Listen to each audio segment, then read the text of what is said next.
Je m'appelle Alexandra Roberts, j'ai 45 ans.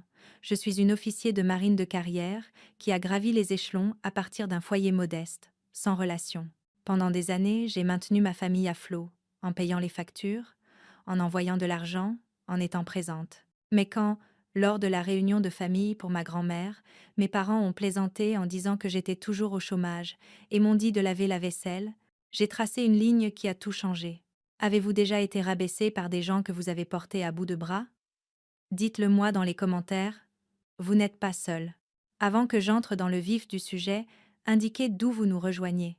Et si vous avez déjà dû vous affirmer, likez et abonnez-vous pour plus d'histoires vraies sur les limites et le respect de soi. Ce qui s'est passé ensuite pourrait vous surprendre. J'ai grandi dans une maison où les apparences comptaient plus que les accomplissements. Mes parents prêchaient la discipline et le respect à table, mais ces leçons semblaient s'appliquer seulement à leurs enfants, jamais à eux-mêmes.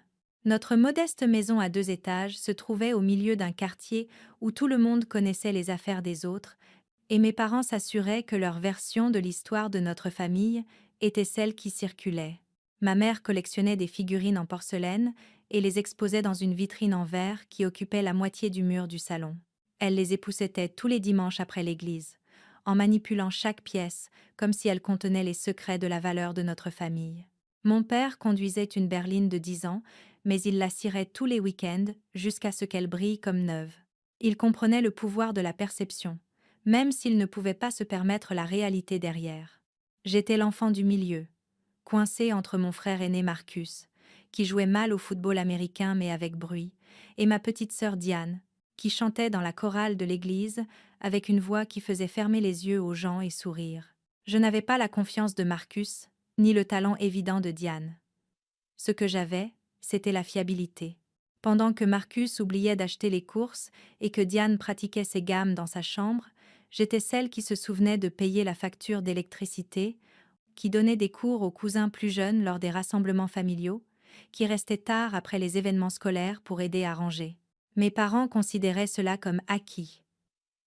Quand les parents demandaient des nouvelles de leurs enfants, Marcus recevait des compliments pour son potentiel de leader et Diane pour son âme artistique. Moi, j'avais droit à un hochement de tête poli et un commentaire sur le fait d'être fiable. À 10 à 7 ans, fiable ressemblait à un prix de consolation. La décision de rejoindre la marine est venue pendant ma dernière année de lycée, assise dans le bureau de la conseillère d'orientation, à regarder des brochures d'université que je ne pouvais pas me permettre. Madame Patterson avait mentionné le service militaire presque comme une idée en passant, mais quelque chose dans la structure et le but m'avait attiré. Quand je l'ai annoncé à mes parents au dîner, ma mère a posé sa fourchette et m'a regardé comme si j'avais annoncé que je rejoignais le cirque. Ce n'est qu'une phase, a-t-elle dit à Madame Henderson. La voisine, la semaine suivante. Elle s'en débarrassera et trouvera quelque chose de plus approprié. Mon père a été plus direct. Les femmes n'ont pas leur place sur les navires, a-t-il dit sans lever les yeux de son journal. Tu seras de retour à la maison dans 6 mois. Mais je ne cherchais pas leur permission. Je cherchais mon propre chemin, quelque chose qui m'appartenait à moi au lieu de leur version de qui je devais être. Le recruteur a parlé des avantages éducatifs, des voyages et de l'avancement de carrière. Plus important encore, il a parlé de gagner le respect par la performance plutôt que par la politique. Pendant ma 3e année d'université, financée par les avantages éducatifs de la marine, mes parents ont traversé une période financière difficile. Les heures de mon père à l'usine avaient été réduites et le travail à temps partiel de ma mère au grand magasin couvrait à peine les courses.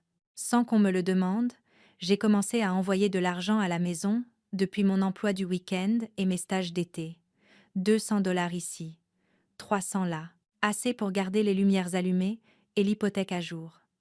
Ils ne m'ont jamais remercié directement, mais ils ont arrêté de plaisanter sur ma phase militaire.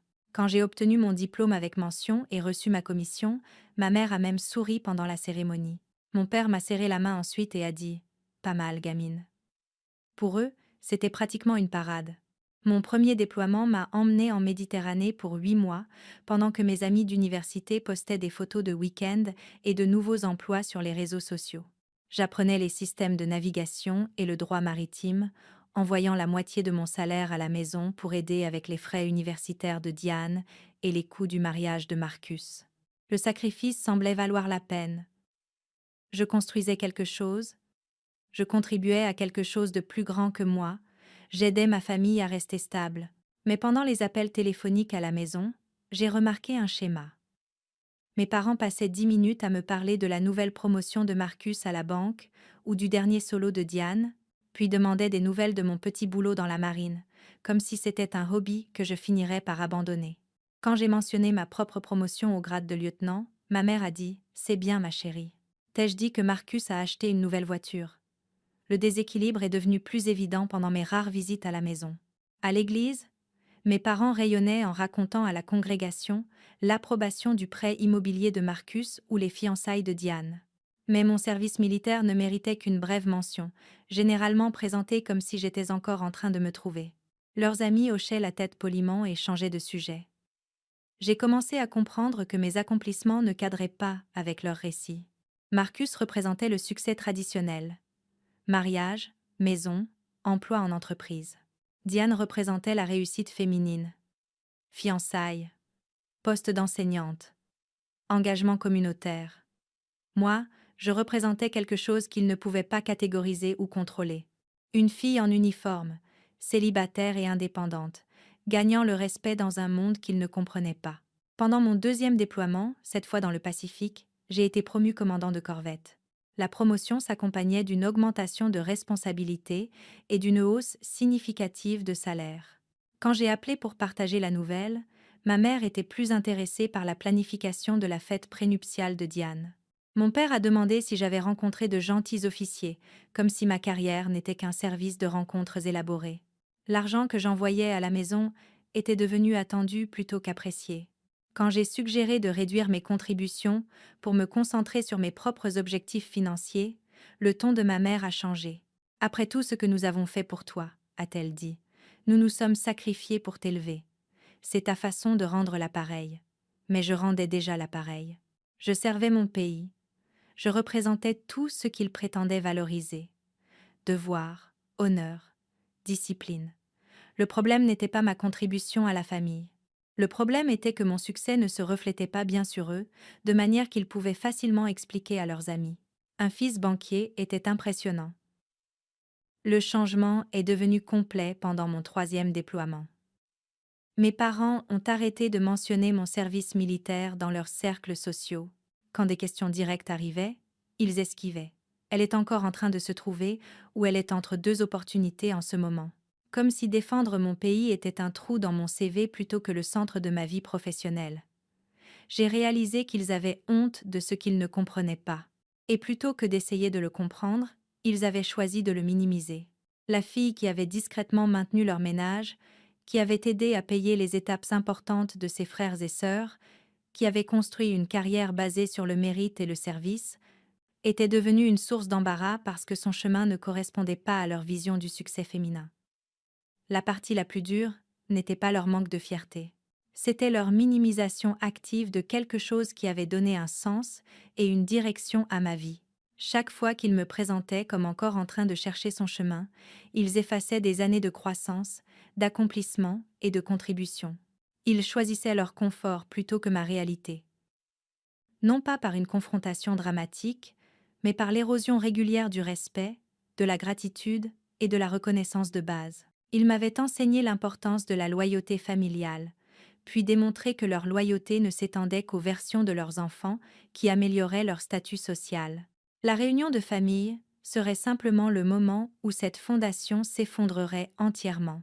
Les premières fissures dans la dynamique familiale sont apparues progressivement, comme des fractures fines dans une fondation sous pression depuis trop longtemps.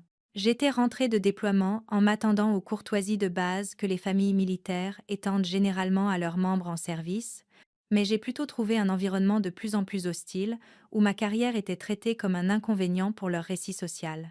Ma promotion au grade de commandant de corvette aurait dû être une célébration. Au lieu de cela, quand mes parents ont assisté à leur potluck mensuel à l'église, j'ai surpris ma mère en train de parler à Madame Garrett des derniers chiffres de vente de Marcus et de la planification du mariage de Diane. Mais quand Madame Garrett a spécifiquement demandé des nouvelles de moi, la réponse de ma mère a été vague. « Oh, elle fait encore son truc dans la marine. Nous espérons qu'elle se posera bientôt. » comme si mon service militaire était une phase rebelle plutôt qu'un engagement de 7 ans pour la défense nationale. Les commentaires sur l'obsession de l'uniforme ont commencé à cette époque.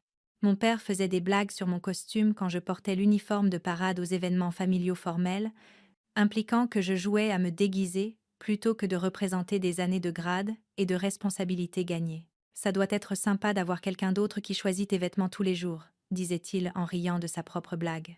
Les blagues n'étaient pas malveillantes dans le ton, mais elles diminuaient constamment quelque chose dont j'étais fière. Ce qui faisait le plus mal, c'était leur mémoire sélective sur les contributions financières. Quand j'avais envoyé de l'argent pendant leur période difficile, ils l'avaient accepté sans question. Mais maintenant, quand les parents complimentaient mes parents pour avoir élevé des enfants réussis, mes contributions semblaient disparaître de leurs souvenirs. Marcus recevait des compliments pour son indépendance et son éthique de travail forte, tandis que mon soutien financier devenait invisible, comme si leur rétablissement avait été entièrement autogénéré. L'exigence a commencé à se manifester dans des appels téléphoniques qui ressemblaient plus à des déclarations de facturation.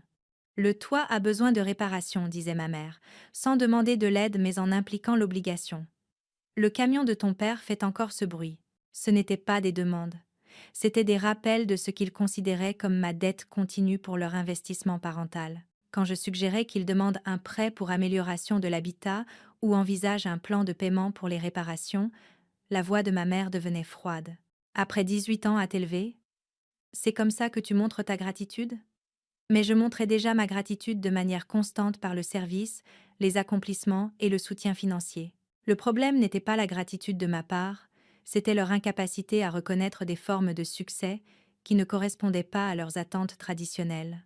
La maison suburbaine de mon frère impressionnait les voisins. Le travail d'enseignante de ma sœur cadrait avec des catégories sociales confortables. Ma carrière dans la marine requérait des explications et un contexte qu'ils n'étaient pas prêts à fournir. Les rassemblements familiaux devenaient des exercices de positionnement social. À l'anniversaire de ma cousine Jennifer, j'ai regardé mes parents se diriger vers les parents avec des voitures plus récentes et des maisons plus grandes, se présentant comme des pères plutôt que d'admettre les luttes financières que j'avais aidé à naviguer. Quand l'oncle Robert a demandé des nouvelles de ma récente affectation à une force opérationnelle, mes parents ont échangé des regards, et mon père a changé de sujet pour parler de la promotion imminente de Marcus au poste de directeur adjoint. La famille élargie a commencé à refléter ses attitudes envers moi. Les conversations qui incluaient autrefois des questions sur mes voyages et mes expériences se sont tournées vers des suggestions gentilles sur des carrières alternatives. « As-tu pensé à enseigner ?» a demandé tante Linda pendant le dîner de Pâques. « Avec ta discipline et tes compétences en organisation, tu serais merveilleuse avec les enfants. » L'implication était claire. Mon chemin actuel était temporaire, un détour avant de m'installer dans quelque chose de plus approprié pour leur vision de la féminité. Ma cousine Sarah, qui venait d'obtenir un diplôme en marketing, a commencé à me traiter comme un exemple à éviter. « Je ne peux pas imaginer être loin de la maison autant, » disait-elle, avec une sympathie feinte. « Ne veux-tu pas fonder une famille ?» Le temps ne s'arrête pas. Ces commentaires, délivrés avec des sourires inquiets, portaient le jugement collectif de la famille sur mes choix. Les moments les plus douloureux venaient pendant les célébrations des accomplissements des autres. Quand Marcus a acheté sa première maison, mes parents ont organisé un dîner et invité la famille élargie pour visiter la propriété et porter un toast à son succès. Quand Diane s'est fiancée, ils ont organisé une fête surprise et passé des semaines à planifier chaque détail. Quand j'ai reçu ma promotion au grade de commandant, la reconnaissance a été un bref appel téléphonique et une suggestion de ne pas en parler trop au barbecue familial à venir, parce que cela pourrait mettre les autres mal à l'aise. Ce schéma de célébration sélective envoyait un message clair. Les accomplissements qui amélioraient le statut social de la famille méritaient reconnaissance et soutien, tandis que ceux qui compliquaient leur récit devaient être minimisés ou cachés. Mon service militaire était devenu une source d'embarras qu'il tolérait plutôt qu'une contribution qu'il valorisait. Le sabotage a atteint un pic pendant la fête de remise de diplôme de mon cousin Michael. J'étais venue en avion pendant une brève permission, arrivant fatiguée mais voulant soutenir la famille. Pendant les discours de félicitations, divers parents ont loué l'accomplissement de Michael et son avenir brillant. Quand quelqu'un a mentionné que j'avais aussi atteint des étapes importantes récemment, ma mère a rapidement redirigé. « Concentrons-nous sur Michael aujourd'hui. C'est son moment. Le message implicite était que mes accomplissements étaient inappropriés à mentionner, même en passant, pendant une célébration familiale. Plus tard ce soir-là, j'ai surpris mes parents en train de parler avec ma tante et mon oncle sur la terrasse arrière. Elle est toujours absente, disait ma mère. Quelle vie est-ce pour une femme? Pas de mari, pas d'enfant, juste passer d'une base à l'autre. Nous sommes inquiets qu'elle manque ce qui compte vraiment. Pour prendre des ordres de gens qu'elle n'a jamais rencontrés. Debout dans la cuisine, écoutant leurs discussions de ma vie comme si c'était une expérience ratée, j'ai senti quelque chose de fondamental changer. Ils n'étaient pas inquiets pour mon bonheur ou mon épanouissement. Ils étaient inquiets pour leur capacité à expliquer mes choix à leur cercle social. Mon indépendance menaçait leur récit de parents réussis, et plutôt que d'élargir leur définition du succès, ils avaient choisi de minimiser mes accomplissements. La réalisation était écrasante, mais clarifiante. Pendant des années, j'avais essayé de gagner leur respect et leur reconnaissance, tandis qu'ils les avaient systématiquement sapés. Ils avaient conditionné la famille élargie à voir ma carrière comme une phase, mon indépendance comme de l'égoïsme et mon service comme un obstacle au vrai succès. C'était la fondation de ressentiments et de déception qui rendrait la réunion de famille non seulement douloureuse personnellement, mais publiquement humiliante. Ils ne me soutenaient pas seulement mal, ils travaillaient activement contre ma réputation au sein de notre cercle familial. La réunion serait le point culminant de années de ce sabotage systématique, le moment où leur récit serait présenté à toute la famille élargie comme un fait établi. La trahison n'était pas un moment unique de cruauté. C'étaient des années d'accumulation de rejets, déguisés en inquiétude mais fonctionnant comme un contrôle. La réunion de famille était prévue comme une célébration du 80e anniversaire de ma grand-mère, réunissant des parents que je n'avais pas vus depuis des années. J'avais demandé une permission spécifiquement pour cet événement, volant à travers le pays pendant une brève pause entre affectations. Le lieu était la ferme de mon oncle Robert en Virginie, avec sa pelouse étendue parfaite pour le grand rassemblement que ma grand-mère avait toujours rêvé d'organiser. Je suis arrivée samedi matin pour trouver la fête déjà en pleine swing.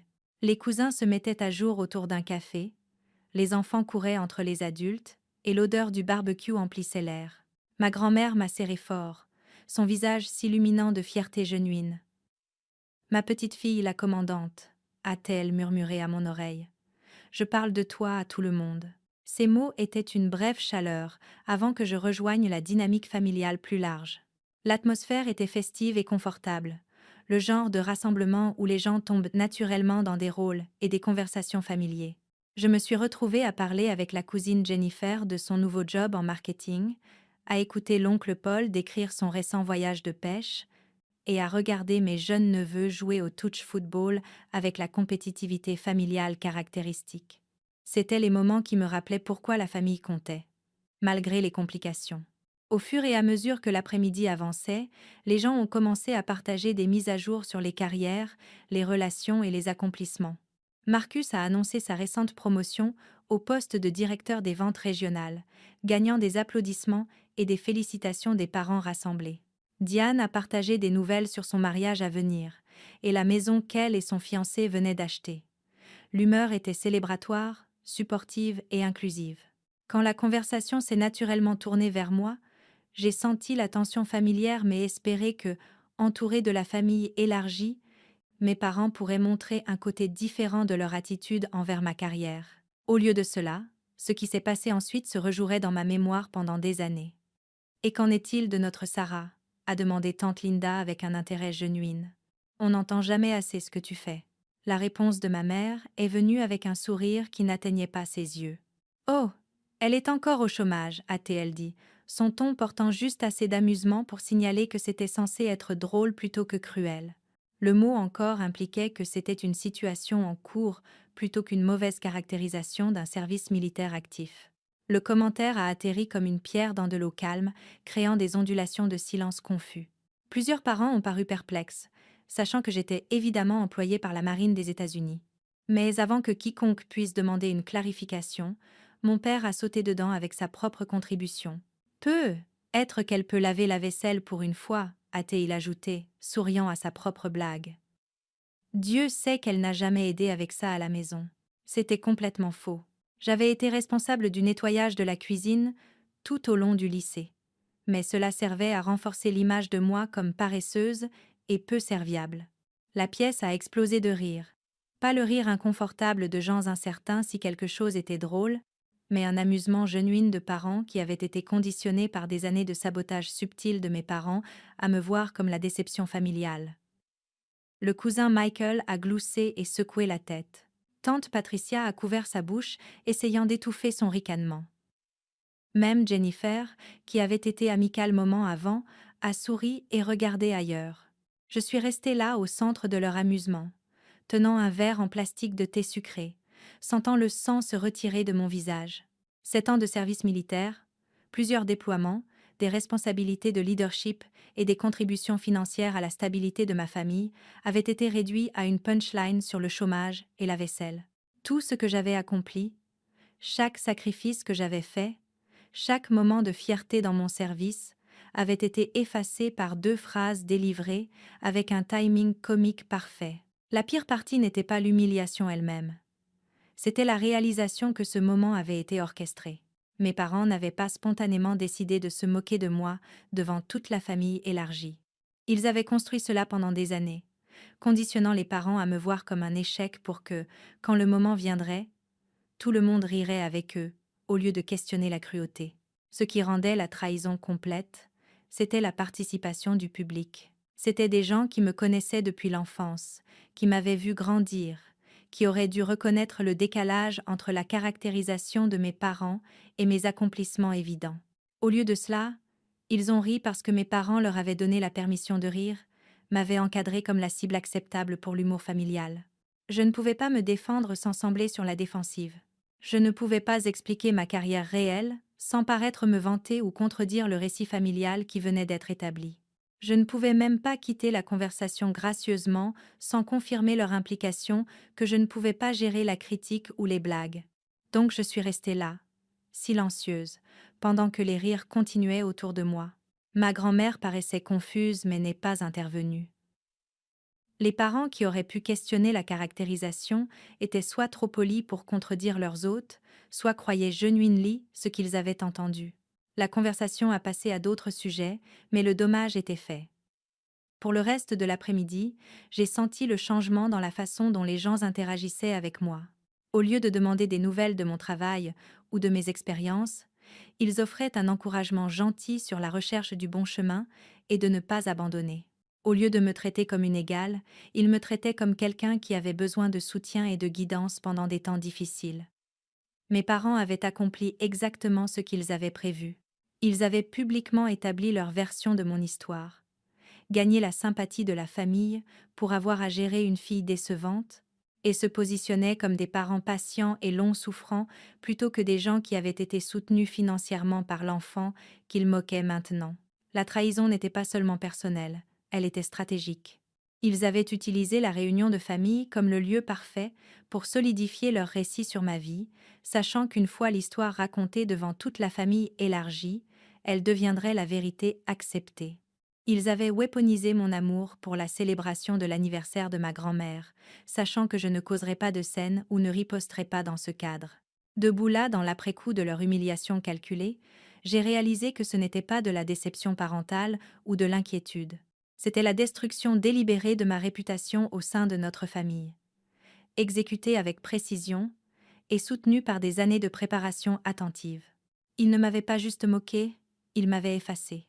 J'avais besoin d'air. Les rires s'étaient calmés, mais l'atmosphère restait chargée de l'énergie résiduelle d'une blague réussie à mes dépens. Je me suis excusée calmement, marchant vers la ferme avec ce que j'espérais ressembler à un but décontracté plutôt qu'une retraite. Mon visage était chaud et mes mains tremblaient légèrement. Des réactions physiques que j'avais appris à contrôler pendant des briefings militaires et des situations à haute pression, mais qui semblaient ingérables face à la cruauté familiale. La cuisine de la ferme était vide, me donnant un moment pour traiter ce qui venait de se passer. Par la fenêtre, je pouvais voir la réunion continuer sans moi. Les enfants jouaient encore sur la pelouse, les adultes étaient encore regroupés en conversation, et l'atmosphère restait célébratoire. Mon humiliation publique avait été absorbée sans heurte dans les événements de la journée, devenant juste un autre moment de lien familial par le rire partagé. Mais le rire n'avait pas été partagé. Il avait été ciblé, conçu pour établir une hiérarchie et une position sociale à mes dépens. J'avais été transformée de membre de la famille en blague familiale en 30 secondes et tout le monde semblait confortable avec cette nouvelle dynamique. Je pensais à mes déploiements, où le respect était gagné par la compétence et maintenu par une performance constante. Dans l'armée, le grade signifiait quelque chose de mesurable. L'autorité venait avec la responsabilité. Quand quelqu'un questionnait vos décisions, il le faisait dans un cadre de développement professionnel, plutôt que de destruction personnelle. Le contraste avec ma situation actuelle était stark et douloureux. Le cousin David m'a trouvé là, appuyé contre le comptoir de la cuisine et regardant la réunion. Il avait toujours été l'un des membres de la famille les plus réfléchis, quelqu'un qui écoutait plus qu'il ne parlait et observait des dynamiques que les autres manquaient ou ignoraient. « Tu ne mérites pas ça », a-t-il dit calmement, fermant la porte de la cuisine derrière lui. Ce qu'ils ont fait là dehors, ce n'était pas bien. Ces mots étaient le premier acknowledgement que j'avais reçu que la situation avait été inappropriée plutôt qu'amusante. Le soulagement d'avoir quelqu'un reconnaître la cruauté était accablant, mais cela soulignait aussi à quel point j'étais devenue isolée au sein de ma propre famille. Ils ont construit cela pendant des années, lui ai-je dit, surprise par la clarté avec laquelle je voyais maintenant le schéma. Chaque conversation, chaque rassemblement, chaque fois qu'ils me présentaient à quelqu'un de nouveau, ils m'ont positionné comme la déception familiale pour que, quand ils le diraient publiquement, tout le monde le croirait déjà. Ta mère fait des commentaires sur ta situation depuis un moment.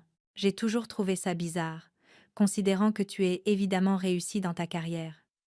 Mais elle parlait de toi comme si tu luttais, comme si tu avais besoin de guidance et de soutien. La confirmation que mes parents avaient systématiquement sapé ma réputation au sein de la famille élargie était à la fois validante et dévastatrice. Cela signifiait que ma perception de leur comportement était exacte, mais cela signifiait aussi que le dommage était plus étendu que je ne l'avais réalisé. La chose est, a continué David, tout le monde sait que tu envoies de l'argent à la maison.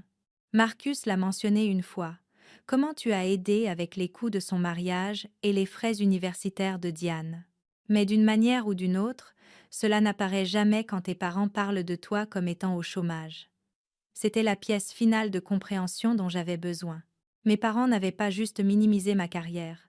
Ils avaient activement caché des preuves qui contredisaient leur récit. Mes contributions financières, qui auraient dû démontrer à la fois mon succès et ma générosité, avaient été cachées des discussions familiales pour maintenir la fiction de mon échec. J'ai réalisé que leur comportement n'était pas sur la déception ou l'inquiétude pour mon avenir. C'était sur le contrôle et le positionnement social. Ils avaient investi des années à créer une version de moi qui servait leur but. La fille en difficulté qui justifiait leur autorité continue et générait de la sympathie pour leur fardeau parental. Mon succès réel menaçait ce récit, donc ils avaient travaillé à le supprimer et le distordre. Debout dans cette cuisine, j'ai senti quelque chose de fondamental changer dans ma relation avec ma famille. La fille qui avait essayé de gagner leur approbation, qui avait envoyé de l'argent à la maison pendant leur période difficile, qui avait programmé ses permissions autour de leurs événements importants, commençait à disparaître. À sa place, il y avait quelqu'un qui comprenait que l'approbation gagnée, en se diminuant soi-même, n'est pas de l'approbation du tout. C'est de l'exploitation déguisée en affection. La réunion continuait dehors. Mais je n'étais plus la même personne qui était arrivée ce matin-là, en espérant une connexion et une acceptation familiale. J'avais appris quelque chose de crucial sur la différence entre loyauté familiale et abus familial, entre soutenir les parents et permettre leur cruauté. Je n'étais pas encore en colère. La colère viendrait plus tard. À ce moment, je ressentais quelque chose de plus puissant et permanent. La clarté. Pour la première fois depuis des années, je pouvais voir le comportement de ma famille sans le filtre de l'espoir et de l'obligation. Ils m'avaient montré exactement qui ils étaient et ce qu'ils pensaient de moi. La question maintenant était ce que j'avais l'intention de faire avec cette connaissance.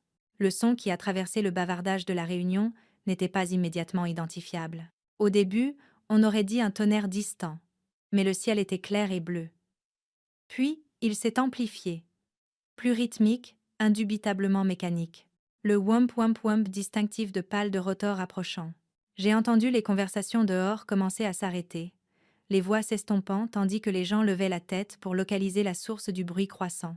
Par la fenêtre de la cuisine, j'ai regardé les parents tendre le cou vers le ciel, les mains protégeant leurs yeux du soleil de l'après-midi. L'hélicoptère est apparu au-dessus de la ligne des arbres. Vert militaire avec des marquages officiels, volant bas et avec but. Ce n'était pas le survol décontracté d'un exercice d'entraînement ou le passage distant d'un appareil voyageant ailleurs. Cet hélicoptère se dirigeait directement vers nous. J'ai senti mon pouls s'accélérer. Pas d'anxiété, mais de reconnaissance. Les hélicoptères de la marine avaient fait partie de mon environnement quotidien pendant des années. Mais en voir un ici, dans ce cadre familial pastoral, créait une déconnexion surréaliste entre mes deux mondes. Quoi qu'il se passe, c'était assez officiel pour justifier un contact direct pendant ma permission approuvée. Le bruit du moteur rendait la conversation impossible tandis que l'appareil s'installait sur l'herbe. Par le cockpit, je pouvais voir deux pilotes en combinaison de vol, leur visage sérieux et professionnel. Dans le compartiment passager, une figure en uniforme de parade se préparait déjà à débarquer. La famille était devenue complètement silencieuse maintenant, leurs rires et bavardages antérieurs remplacés par fascination et inquiétude. Les enfants se pressaient contre leurs parents, les yeux écarquillés face à cette interruption dramatique de leur après-midi. Les adultes échangeaient des regards perplexes, se demandant clairement quel genre d'urgence pouvait amener un hélicoptère militaire à un rassemblement familial privé. Tandis que les rotors ralentissaient à un niveau de bruit plus sûr, la porte passager s'est ouverte, et le lieutenant-colonel Harrison est descendu. Je le connaissais du bureau de liaison du Pentagone.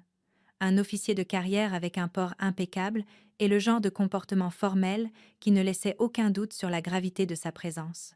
Il s'est approché de moi avec des pas rapides et déterminés, son expression respectueuse mais urgente.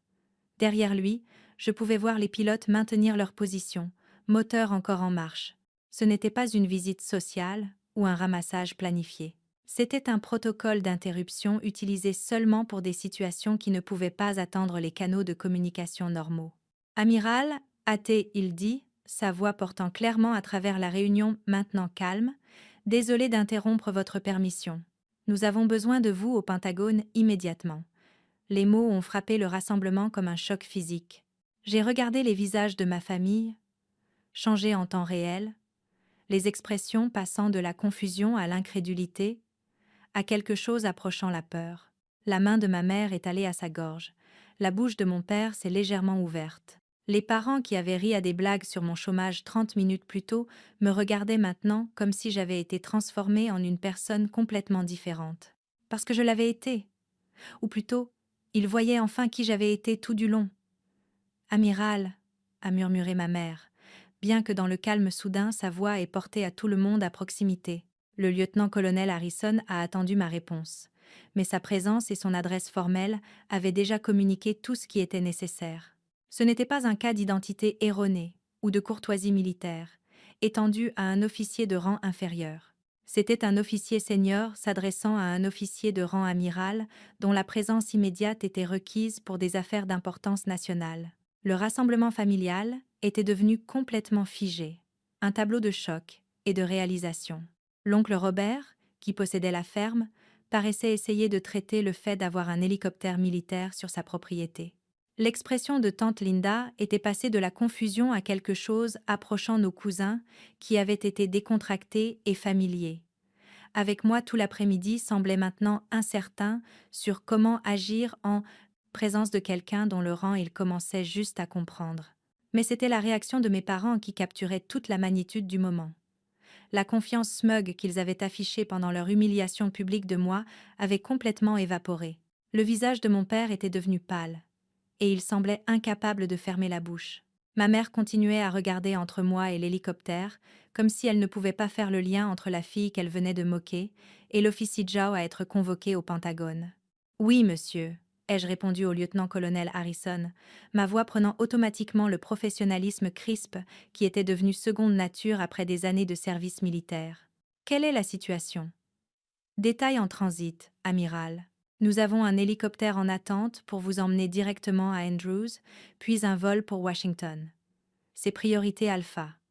Priorité alpha signifiait importance au niveau de la sécurité nationale. Cela signifiait que mon expertise était nécessaire pour quelque chose qui ne pouvait pas être délégué ou retardé. Cela signifiait que pendant que ma famille me traitait comme une échec au chômage, ma carrière réelle m'avait positionnée comme quelqu'un dont les connaissances et le jugement étaient considérés essentiels aux opérations militaires au plus haut niveau. Le silence qui a suivi était absolu. Même les enfants avaient arrêté de bouger, sentant la gravité de la situation, sans comprendre ses détails. En l'espace de 2 minutes, toute la dynamique de la réunion familiale avait été inversée. La fille qui avait été rejetée et humiliée était maintenant révélée comme quelqu'un dont les responsabilités s'étendaient bien au-delà de ce qu'ils avaient imaginé. J'ai regardé autour de leur visage une fois de plus, voyant des années de rejet et de moquerie être remplacées par du choc et quelque chose qui pouvait être de l'embarras. Ils me voyaient enfin clairement, pas à travers le prisme de leurs attentes et préoccupations sociales, mais comme la personne que j'étais devenue à travers des années de service et de sacrifice. J'aurais besoin de 5 minutes pour recueillir mes affaires, ai-je dit au lieutenant-colonel Harrison. Bien sûr, amiral. Tandis que je marchais de retour vers la ferme pour prendre mon sac de nuit, je pouvais sentir le poids de leurs regards me suivre. Derrière moi, j'ai entendu les premières conversations chuchotées commencer. Les parents commençant à traiter ce qu'ils venaient de voir et ce que cela signifiait sur tout ce qu'ils pensaient savoir de moi. La réunion était terminée, au moins pour moi. Mais plus que cela, leur version de qui j'étais avait pris fin définitivement. La marche pour recueillir mes affaires ressemblait à se déplacer dans un monde différent de celui que j'avais habité 30 minutes plus tôt. Les membres de la famille s'écartaient tandis que je passais, pas avec la courtoisie décontractée de parents faisant de la place, mais avec la déférence formelle que les gens montrent à une autorité qu'ils ne comprennent pas pleinement, mais reconnaissent instinctivement. Je pouvais entendre des fragments de conversation chuchotés, tandis que je traversais le rassemblement. Hâté, il dit amiral. C'est un rang vraiment élevé, n'est-ce pas? Je pensais qu'elle était juste. Les questions se multipliaient derrière moi, mais je n'étais plus partie de leurs spéculations. J'étais devenue quelqu'un qu'ils réalisaient ne pas connaître du tout. Dans la chambre d'invité de l'oncle Robert, j'ai emballé mon sac de nuit avec les mouvements efficaces qui étaient devenus automatiques à travers des années de déploiement rapide. L'ironie ne m'échappait pas. J'avais pris permission spécifiquement pour assister à cette célébration familiale, pour maintenir les connexions et montrer du soutien pour l'anniversaire de ma grand-mère. Au lieu de cela, je partais pour gérer des responsabilités que ma famille n'avait jamais pris la peine de comprendre ou de reconnaître. Quand je suis revenue au rassemblement principal, le lieutenant-colonel Harrison se tenait à une distance respectueuse des groupes familiaux, mais sa présence avait créé une bulle d'atmosphère formelle qui affectait tout le monde à proximité. Les enfants chuchotaient au lieu de crier. Les adultes parlaient sur des tons atténués. Et l'énergie décontractée de la réunion avait été remplacée par quelque chose de plus prudent et conscient. Ma grand-mère s'est approchée de moi, son corps de 80 ans portant encore la dignité qui avait toujours fait d'elle le centre émotionnel de la famille. « Je ne comprends pas tout ce qui se passe, a-t-elle dit calmement, mais je suis fière de toi. Je l'ai toujours été. » Ces mots signifiaient plus à ce moment que toute reconnaissance que j'avais reçue de mes parents au fil des années. Elle représentait la capacité de la famille à un soutien inconditionnel, quelque chose qui avait été notablement absent de l'approche de mes parents envers ma carrière et mes choix. Tandis que je la serrais dans mes bras pour lui dire au revoir, je pouvais voir mes parents debout ensemble près du barbecue, leur visage montrant un mélange de confusion et ce qui ressemblait à une compréhension naissante. Ils commençaient à comprendre que leur version de mon histoire, la fille au chômage, la déception familiale, le sujet de blagues sur la vaisselle, n'avait pas juste été erronée, mais spectaculairement erronée. Les rotors de l'hélicoptère commençaient déjà à accélérer tandis que j'approchais. Le lieutenant-colonel Harrison marchant à mes côtés avec la coordination naturelle qui vient d'années d'opérations militaires. La famille s'était rassemblée à une distance respectueuse pour regarder le départ, mais leur familiarité décontractée antérieure avait été remplacée par quelque chose de plus formel et incertain.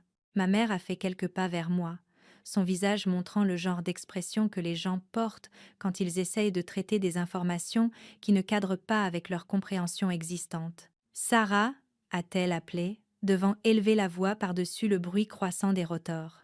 Nous ne savions pas, mais il n'y avait pas de temps pour la conversation que cette déclaration aurait pu mener. Et je n'étais pas sûre d'être prête pour cela de toute façon. L'hélicoptère était sur protocole priorité alpha, ce qui signifiait que les considérations personnelles passaient au second plan face aux exigences opérationnelles. Madame, a dit le lieutenant-colonel Harrison en me faisant signe vers l'appareil. Je suis monté dans le compartiment passager, mes mouvements automatiques, malgré la nature surréaliste de la situation. Tandis que je m'attachais, je pouvais voir ma famille par la fenêtre, encore debout dans leur groupe lâche, regardant ce départ que aucun d'eux n'avait anticipé ou compris. L'hélicoptère a décollé en douceur, et j'ai regardé la réunion rétrécir en dessous de nous, la ferme de l'oncle Robert devenant une tache verte, la famille devenant un petit groupe de figures, leurs visages individuels n'étant plus distinguables. En l'espace de minutes, j'avais transitionné de membres de la famille à officiers militaires, de la cible de leurs blagues à quelqu'un dont l'expertise était nécessaire au Pentagone. Mais la transition ressemblait moins à une transformation dramatique qu'à un retour à mon identité réelle. La personne qui avait resté silencieuse tandis qu'on se moquait d'elle pour son chômage était l'anomalie. L'officier emmené par avion à Washington pour des consultations de sécurité nationale était qui j'avais été tout du long. Tandis que nous volions vers la base aérienne d'Andrews, je pensais à la famille que je laissais derrière. Ils passeraient le reste de la réunion à essayer de réconcilier la fille qu'ils pensaient connaître avec l'amiral qui venait d'être convoqué au Pentagone. Ils rejoueraient des conversations et des commentaires de rassemblements précédents, cherchant des indices qu'ils avaient manqués ou ignorés. Ils se poseraient mutuellement des questions sur ma carrière, qu'ils auraient dû me poser il y a des années. Plus important encore, ils devraient confronter le fait que pendant qu'ils me traitaient comme un échec, j'avais servi à des niveaux de responsabilité et d'autorité qu'aucun d'eux n'avait imaginés.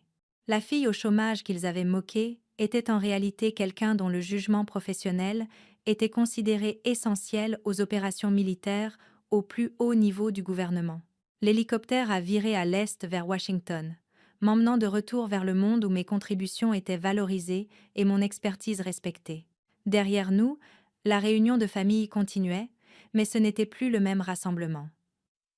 En l'espace de 10 minutes, leur compréhension de l'un des leurs avait été complètement renversée.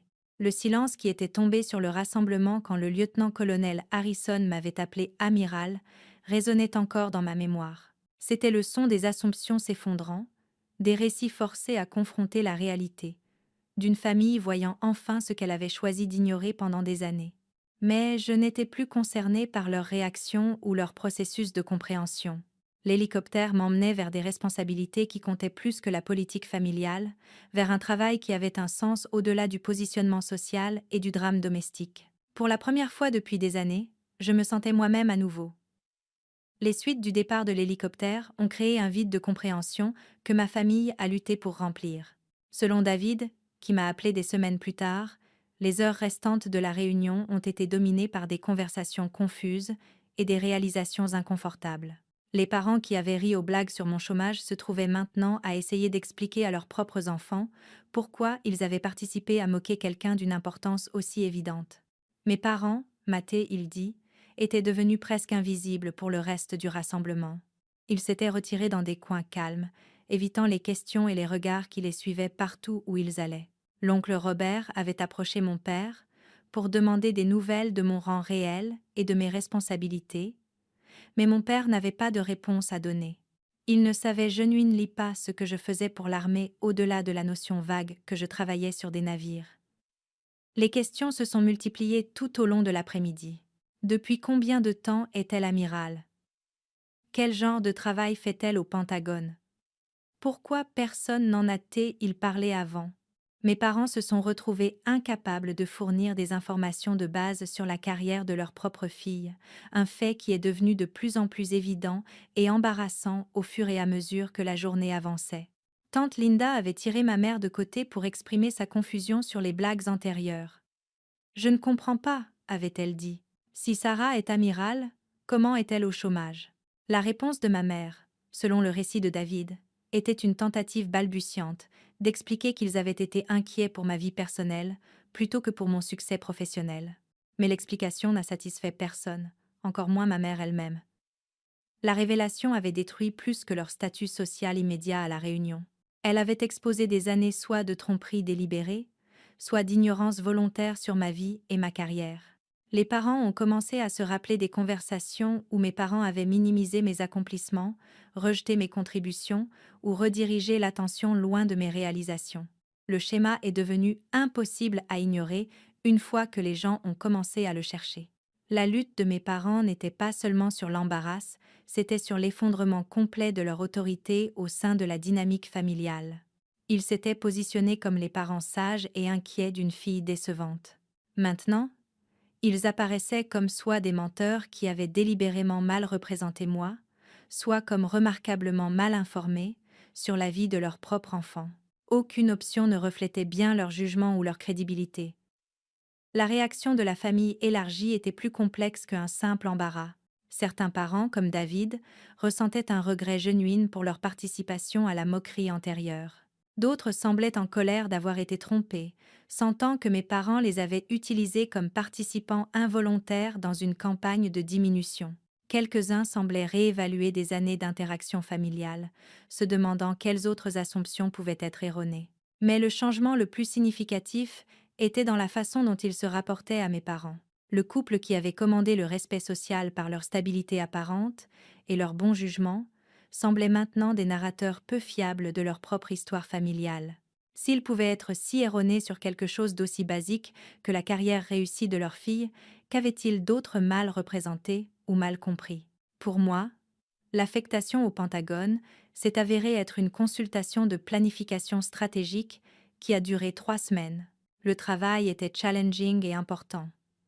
Exactement le genre de responsabilité qui m'avait attiré vers le service militaire en premier lieu. Pendant que ma famille traitait la révélation de mon statut réel, je contribuais à des décisions politiques qui affecteraient les opérations militaires dans le monde entier. L'ironie était inévitable. Pendant qu'ils me traitaient comme quelqu'un qui avait besoin de leur guidance et de leur soutien, je fournissais des conseils à la direction militaire senior sur des affaires d'importance nationale. La fille au chômage qui ne pouvait pas être confiée pour laver la vaisselle correctement aidait à façonner la stratégie de défense au plus haut niveau. Quand je suis revenue de Washington, j'ai fait un choix délibéré de ne pas contacter mes parents immédiatement. Ce n'était pas une punition ou une représaille. C'était l'établissement de limites. La fille qui avait autrefois réarrangé son emploi du temps pour accommoder leurs attentes et maintenir l'harmonie familiale n'existait plus. À sa place, il y avait quelqu'un qui comprenait que les relations basées sur le respect valaient la peine d'être maintenues, tandis que celles basées sur le contrôle et la diminution ne l'étaient pas. Le premier contact est venu de ma mère, 3 semaines après la réunion. Son message vocal était awkward et incertain, loin de l'autorité confiante qu'elle avait toujours projetée dans nos interactions familiales. Sarah, chérie, nous devrions probablement parler. Il semble y avoir eu un malentendu sur ta situation de travail. Pourrais-tu appeler quand tu auras une chance? Le choix de langue était révélateur. Elle encadrait la révélation de mon rang et de mes responsabilités réelles, comme un malentendu, plutôt que d'admettre des années de minimisation délibérée. Elle se positionnait comme quelqu'un cherchant une clarification plutôt que quelqu'un qui devait des explications ou des excuses. Même dans sa tentative de reconstruire le contact, elle essayait de maintenir le contrôle du récit. Je n'ai pas rappelé immédiatement. Ce n'était pas de la spite. C'était la reconnaissance que répondre sur son timeline renforcerait la même dynamique qui avait créé le problème en premier lieu. Elle était habituée à ma disponibilité immédiate, à mon accommodation de son emploi du temps, à ma priorisation de la paix familiale sur mes propres limites. Ces schémas devaient changer si une vraie relation allait être possible. Quand j'ai finalement appelé 2 semaines plus tard, la conversation était guindée et prudente. Le ton de ma mère ne portait rien de sa confiance habituelle, et elle semblait incertaine sur comment m'adresser maintenant qu'elle comprenait mon statut professionnel réel. La fille qu'elle pouvait rejeter casuellement était partie, remplacée par quelqu'un dont le jugement était valorisé par la direction militaire senior. « Nous sommes fiers de toi », a-t-elle dit, mais les mots semblaient répétés et tardifs. Nous l'avons toujours été. Peut être que nous ne l'avons pas exprimé bien. Mais le problème n'avait pas été l'expression. Cela avait été la suppression active et la mauvaise représentation délibérée. Ils n'avaient pas manqué de mentionner mes accomplissements. Ils avaient travaillé pour les cacher. Ils n'avaient pas été incapables de comprendre ma carrière. Ils avaient choisi de ne pas en apprendre sur elle. La différence comptait, et je n'étais pas prête à faire semblant autrement pour le confort familial. Je pense que nous avons des définitions différentes de la fierté, lui ai-je dit. Les gens qui sont fiers des accomplissements de leur fille ne plaisantent pas sur son chômage lors de rassemblements familiaux. Le silence qui a suivi était long et inconfortable. Elle découvrait que la nouvelle version de notre relation exigerait qu'elle rende des comptes pour son comportement, plutôt que de l'avoir simplement accepté et pardonné. C'était un territoire inconnu pour elle, et elle semblait non préparée pour le niveau d'honnêteté que la conversation requérait. L'appel s'est terminé sans résolution, mais avec une nouvelle compréhension entre nous. Je n'étais plus prête à absorber leur inconfort, à accommoder leurs préférences narratives ou à prioriser leur statut social sur ma propre dignité. Ils devraient décider s'ils voulaient une relation basée sur le respect mutuel ou aucune relation du tout. La transformation dans notre dynamique familiale était permanente et irréversible. La fille qui avait envoyé de l'argent à la maison, réarrangé son emploi du temps pour leurs événements et accepté leur rejet de ses accomplissements était partie. À sa place, il y avait quelqu'un qui comprenait que l'amour sans respect n'est pas vraiment de l'amour. C'est du contrôle déguisé en affection. 6 mois après la réunion, j'ai reçu une carte d'anniversaire de mes parents. À l'intérieur, il y avait un message générique et un découpage de journal sur les femmes en leadership militaire, avec une note manuscrite. Vu ça et pensé à toi. Nous apprenons. C'était un petit geste, mais il représentait le début de leur acknowledgement qu'ils avaient été erronés sur des aspects fondamentaux de ma vie et de mon caractère. La carte est restée sur mon comptoir de cuisine pendant des jours avant que je décide comment répondre. Éventuellement, j'ai envoyé une brève note de remerciement, polie mais pas chaleureuse. Reconstruire la confiance exigerait plus que des découpages de journal et une reconnaissance tardive. Cela exigerait qu'ils confrontent pourquoi ils avaient choisi de me diminuer en premier lieu et s'ils étaient prêts à changer les schémas qui avaient créé tant de dommages. La réunion de famille avait été destinée à célébrer l'anniversaire marquant de ma grand-mère. Au lieu de cela, elle est devenue le moment où des années de disrespect accumulés ont enfin rencontré la réalité. L'atterrissage de l'hélicoptère n'était pas juste une interruption dramatique. C'était l'arrivée de la vérité dans un cadre qui avait été soigneusement construit autour de mensonges et de wishful thinking. L'autorité de mes parents au sein de notre famille avait été basée sur l'assumption qu'ils comprenaient leurs enfants et pouvaient parler avec précision de nos vies et accomplissements. La révélation qu'ils avaient été spectaculairement erronés sur la carrière de leur propre fille a détruit cette autorité définitivement. Ils ne pourraient plus jamais définir mon histoire pour les autres, parce que tout le monde avait vu à quel point leur définition avait été erronée. La relation que nous avons éventuellement reconstruite serait différente, plus prudente, plus honnête et plus limitée. Mais elle serait aussi plus genuine, basée sur qui j'étais réellement plutôt que sur qui ils avaient besoin que je sois pour leur propre confort et positionnement social. La fille qui avait essayé de gagner leur approbation était partie, remplacée par quelqu'un qui comprenait que l'approbation gagnée par l'autodiminution n'en vaut pas la peine. L'hélicoptère m'avait ramené à ma vraie vie, mais il avait aussi délivré un message à ma famille. Le respect n'est pas optionnel dans des relations saines. Et l'autorité qui dépend de garder les autres petits s'effondrera éventuellement sous le poids de ses propres contradictions. 2 ans plus tard, j'ai reçu une promotion au grade de contre-amiral et une nouvelle affectation pour diriger une force opérationnelle conjointe sur la sécurité maritime. La cérémonie de promotion s'est tenue à l'Académie navale, avec tous les honneurs militaires et un public incluant des officiels seniors de plusieurs branches de service. C'était le genre de reconnaissance qui représentait le point culminant de 15 ans de service dédié et de croissance professionnelle. J'ai envoyé une invitation à mes parents, non parce que je m'attendais à ce qu'ils assistent, mais parce que je voulais leur offrir l'opportunité de voir qui leur fille était réellement devenue.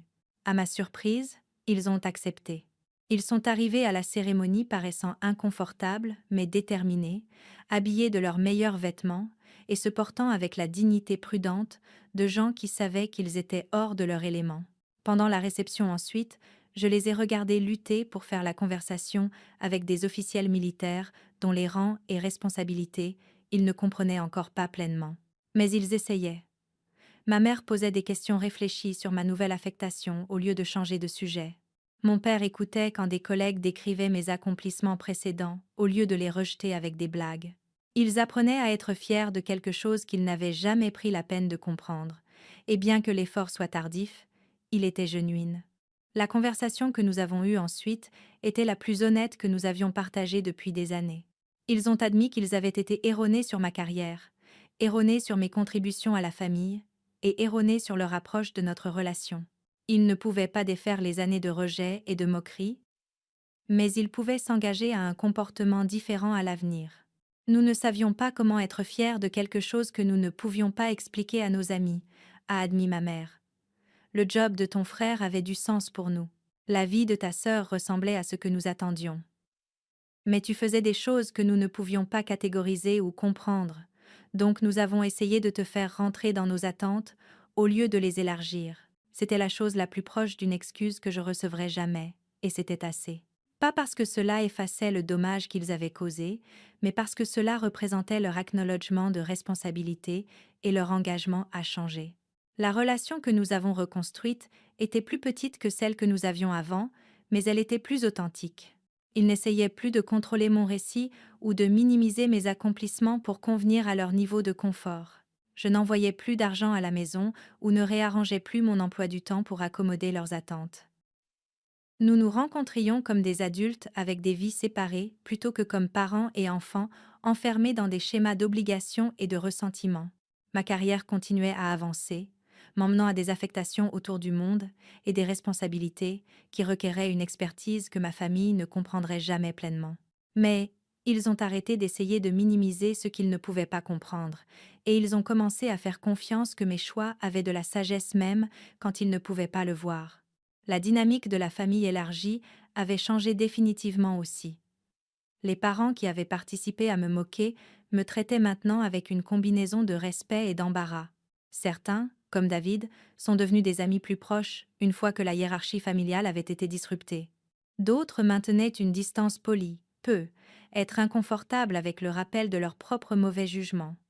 L'histoire de la Réunion est devenue une légende familiale, racontée et re-racontée lors de rassemblements subséquents avec des degrés variables d'exactitude et d'interprétation. Dans certaines versions, j'étais l'héroïne qui avait été lésée et vindiquée. Dans d'autres, j'étais le membre de la famille qui avait été trop secrète sur son succès. Mais dans toutes les versions, cela marquait le moment où les assumptions étaient challengées et les relations forcées à devenir plus honnêtes. Ma grand-mère, qui a vécu 3 ans de plus après cette célébration d'anniversaire, est devenue l'une de mes plus fortes supportrices. Elle a fait clair qu'elle avait toujours été fière de mon service, et elle a commencé à me présenter à ses amis à l'église comme ma petite fille l'amiral.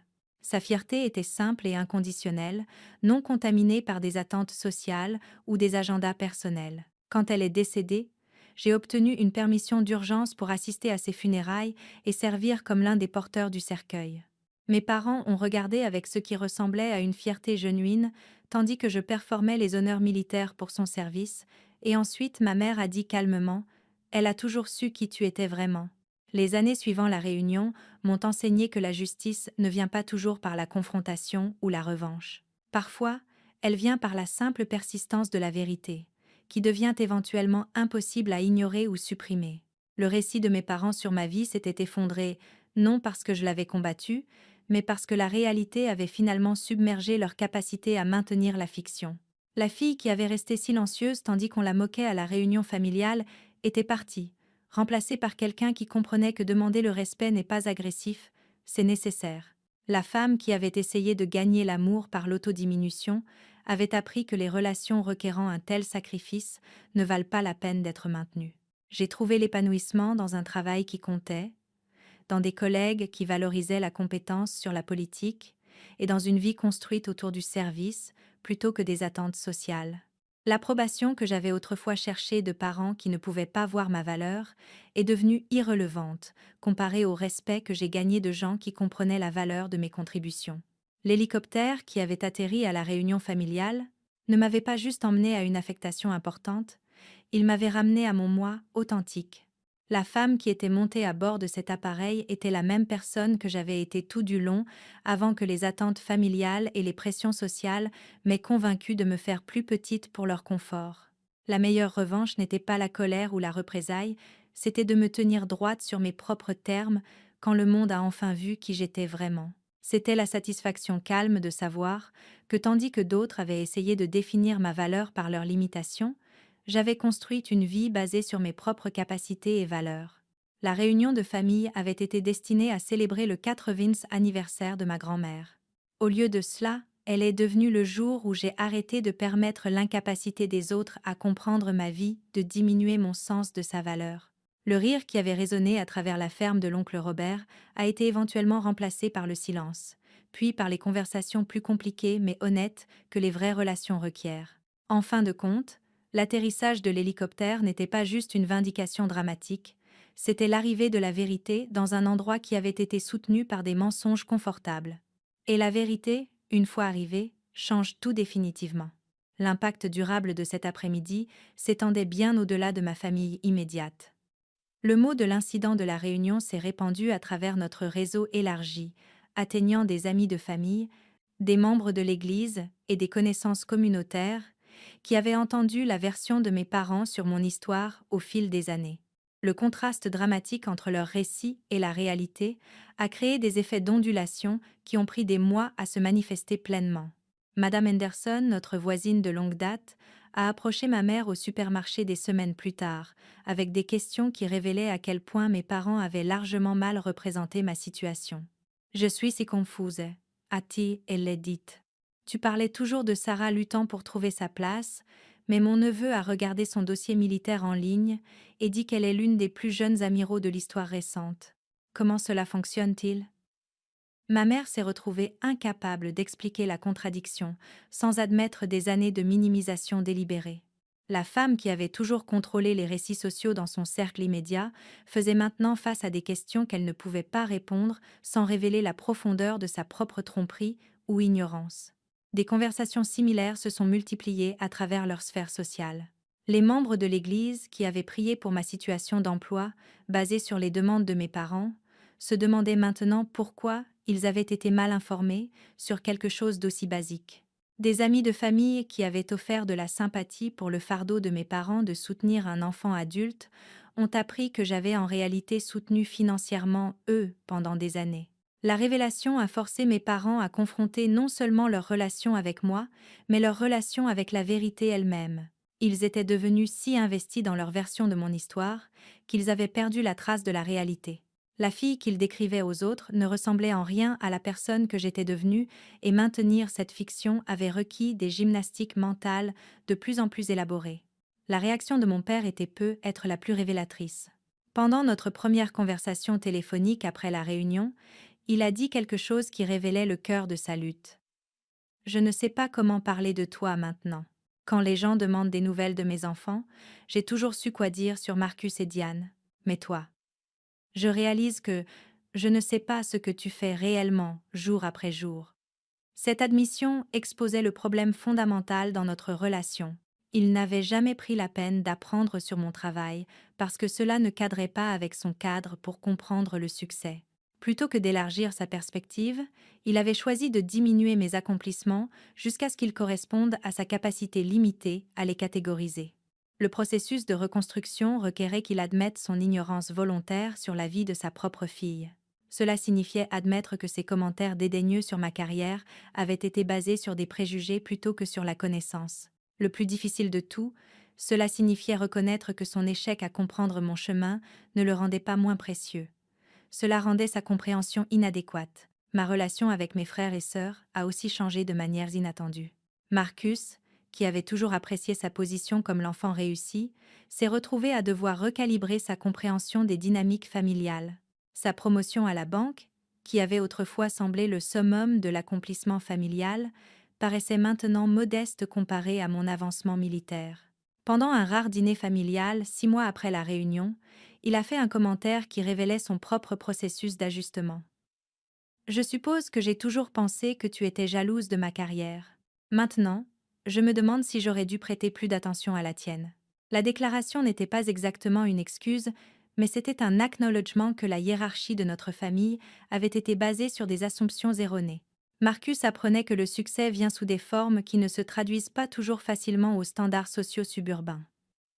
La réponse de Diane était plus émotionnelle et directe. Elle m'a appelée en pleurant un soir, des semaines après la réunion, pour s'excuser de sa participation passive dans le traitement de moi par la famille. Je savais qu'ils étaient injustes, a-t-elle dit. Je savais que tu étais réussi et que tu travaillais dur, mais c'était plus facile d'aller avec leur version que de te défendre quand tu n'étais pas là. Son honnêteté était douloureuse, mais précieuse. Cela confirmait que la dynamique familiale autour de moi avait été maintenue consciemment plutôt que développée inconsciemment. Les gens avaient choisi de participer à me diminuer parce que c'était plus confortable que de challenger le récit établi. Le processus d'ajustement de la famille élargie variait par individu. Certains parents, particulièrement la génération plus âgée, semblaient genuinement choqués par la révélation et ont fait des efforts pour reconstruire leur relation avec moi, basée sur des informations précises. D'autres paraissaient inconfortables avec la disruption de leurs assumptions et maintenaient des relations polies mais distantes. L'oncle Robert, dont la ferme avait accueilli la réunion, est devenu inopinément supportive. Il m'a appelé plusieurs mois plus tard pour s'excuser de la participation de sa famille et pour exprimer un intérêt genuin dans ma carrière. J'ai passé 30 ans dans la fabrication, a-t-il dit. Je comprends la valeur de la compétence et du travail dur. Ce que j'ai vu ce jour-là était quelqu'un dont la compétence nous avait été cachée, et ce n'est pas juste. Sa volonté d'admettre le tort et de faire amende honorable représentait le genre de réparation de relations possibles quand les gens choisissent l'honnêteté sur le confort. Pas tout le monde a fait ce choix, mais ceux qui l'ont fait ont créé de l'espace pour des connexions plus authentiques. Le monde professionnel auquel je suis revenue après la réunion ressemblait à un refuge de santé mentale comparé aux dynamiques familiales que j'avais naviguées pendant des années. Dans les cadres militaires, le respect était gagné par la performance et maintenu par la constance. La politique existait, mais elle opérait dans des cadres de buts partagés et d'accomplissements mesurables. Mes collègues n'avaient pas de difficulté à comprendre ma valeur ou mes contributions. Le travail de planification stratégique que je faisais était évalué basé sur sa qualité et son efficacité, pas sur si cela cadrait avec les attentes sociales de quelqu'un d'autre. Les responsabilités de leadership que je portais étaient assorties d'une autorité que les gens respectaient plutôt que questionnaient. Ce contraste soulignait combien d'énergie j'avais dépensé au fil des années à essayer de gérer les perceptions de ma famille tout en excellant dans ma carrière réelle. J'avais vécu dans deux mondes avec des systèmes de valeurs complètement différents. Et l'effort mental requis pour naviguer ce décalage avait été épuisant de manière que je commençais seulement à comprendre. Les suites de la réunion ont aussi clarifié quelles relations dans ma vie valaient la peine d'être préservées et lesquelles étaient basées sur des dynamiques malsaines. Les connexions familiales qui requéraient que je me diminue ou accepte le disrespect étaient révélées comme toxiques plutôt qu'aimantes. Les relations qui célébraient mes accomplissements authentiques et soutenaient mes objectifs réels prouvaient leur valeur à travers la crise. Cette distinction guidait mon approche pour reconstruire les connexions familiales. Je restais ouverte aux relations qui pouvaient opérer sur des termes de respect mutuel, mais je n'étais plus prête à sacrifier ma dignité pour l'harmonie familiale. La fille qui avait autrefois absorbé la critique et la moquerie pour garder la paix était partie, remplacée par quelqu'un qui comprenait que les relations durables requièrent l'honnêteté de tous les participants. L'histoire de l'atterrissage de l'hélicoptère est devenue une sorte de légende dans les cercles militaires aussi. Les collègues qui ont entendu parler de l'incident de la Réunion l'ont trouvé à la fois amusant et révélateur sur les misconceptions civiles du service militaire. Cela est devenu un conte cautionary sur l'importance de la compréhension et du soutien de la famille pour leurs membres en service plutôt que de les diminuer. Mais pour moi, l'incident représentait quelque chose de plus personnel et transformateur. C'était le moment où mes deux mondes sont entrés en collision, forçant la vérité à émerger de années d'obscurité délibérée. Le rassemblement familial qui était supposé célébrer ma grand-mère est devenu le cadre pour ma propre libération des attentes qui n'avaient jamais servi mon développement authentique.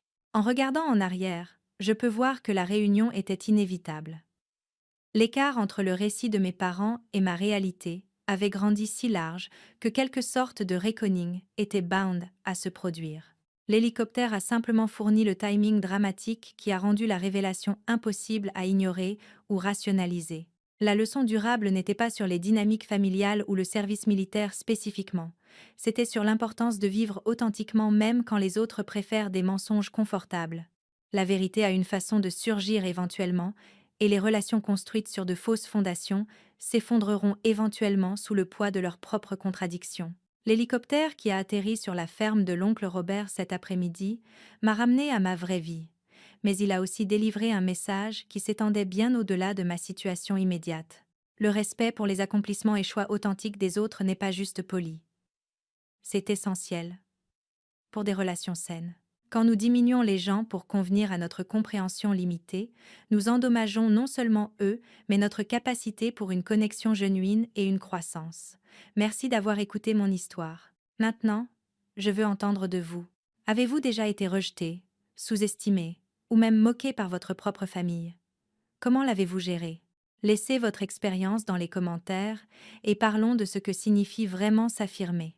Si vous avez trouvé quelque chose dans cette histoire qui résonne, likez, abonnez-vous et partagez-la avec quelqu'un qui a besoin d'entendre qu'il n'est pas seul.